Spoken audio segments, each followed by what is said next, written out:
बिस्मिल्लाहिर्रहमानिर्रहीम। आप तमाम दोस्तों का बहुत शुक्रिया कि आपको हम बड़े शॉर्ट नोटिस पे यहाँ बुलाते हैं। जब भी बुलाते हैं आप तशरीफ़ लाते हैं।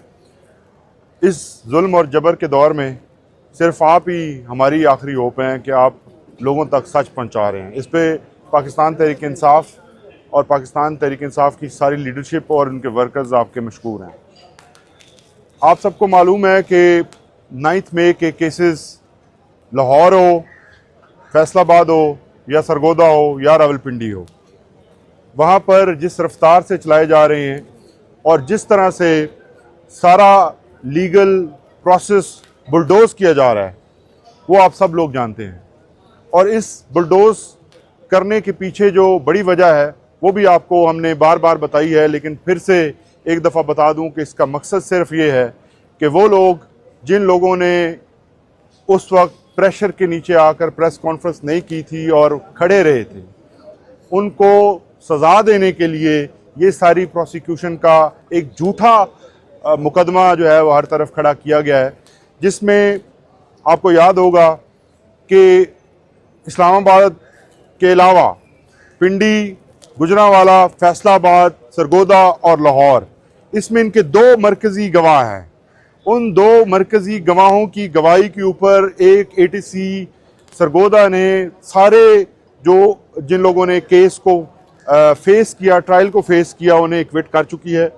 उसके अलावा अब जिस तरह से आपको मालूम है कि फिर जब एक फ़ैसला आया था सरगोदा में, उसके बाद ATC के जजेस को जिस बड़े पैमाने पर तब्दील किया गया था और नए जजेस रखे गए थे, उसका मकसद यही था कि फ़ैसले अपनी मर्ज़ी से करवाए जाएँ।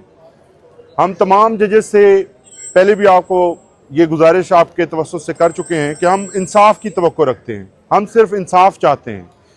हम किसी किस्म का कोई भी रिलीफ ऐसा नहीं चाहते जो कि स्पेशल हो।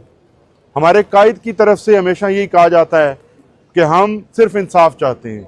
हम ना कोई डील आपसे चाहते हैं, लेकिन जिस तरह से इस वक्त ट्रायल्स को चलाया जा रहा है, जिस स्पीड पर और जिस तरीक़ाकार को अपनाया जा रहा है, वो तरीक़ाकार ऐसा तरीक़ाकार है जिसको कोई भी चाहे कानून को ना भी जानता हो वो भी ये सुनकर, वो ये देखकर ये समझ सकता है कि ये राइटिंग ऑन द वॉल है कि इन तमाम लोगों को सज़ा देने की कोई जल्दी है।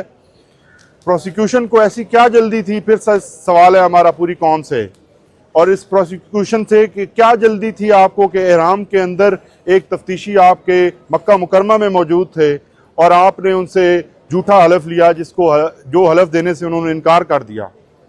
आपके ये 2 चोटी के गवाह, हसाम और दूसरे का क्या नाम है जी, असमत कमाल, हसाम और असमत कमाल, जो कि ये शो करते हैं कि हम उस वक्त जमान पार्क में मौजूद थे और उन्होंने ये साजिश देखी। हमारे वकला ने लाहौर के अंदर उनसे जब से सवाल किया कि 7 तारीख को आपने जब ये सुना और ये साजिश आपने देखी तो आपने क्यों अपने ऑफिसर्स को नहीं बताया, क्यों आपने मुकदमे का इंदराज नहीं किया, क्योंकि जिस तरह की साजिश की गवाही आपने दी है, इसके बाद से ये जुर्म बन जाता है।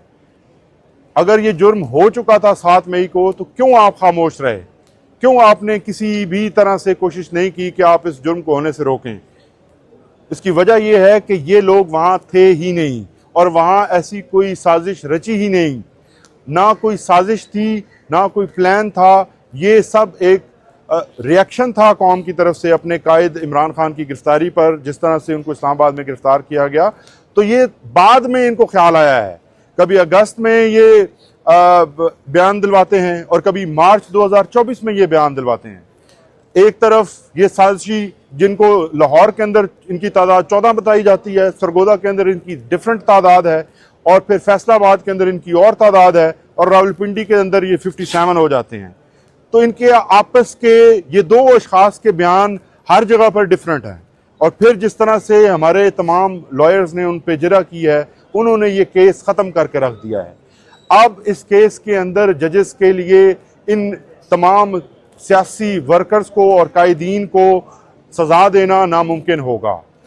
हमने आपके सामने 2 दिन से लाहौर के अहवाल आपके सामने रखा है। आज हमारे सरगोदा के जो ट्रायल के लीड लॉयर हैं मलिक शफकत अब्बास अमान साहब, वो आपके सामने हैं, जो कि आपके सामने सरगोदा के जो अहवाल है, उस केस की डिटेल्स हैं, वो आपके सामने रखेंगे। फिर उसके बाद मैडम आलिया जो हैं वो अपनी गुजारिशात आपके सामने रखेंगी। बहुत शुक्रिया जी शफकत भाई।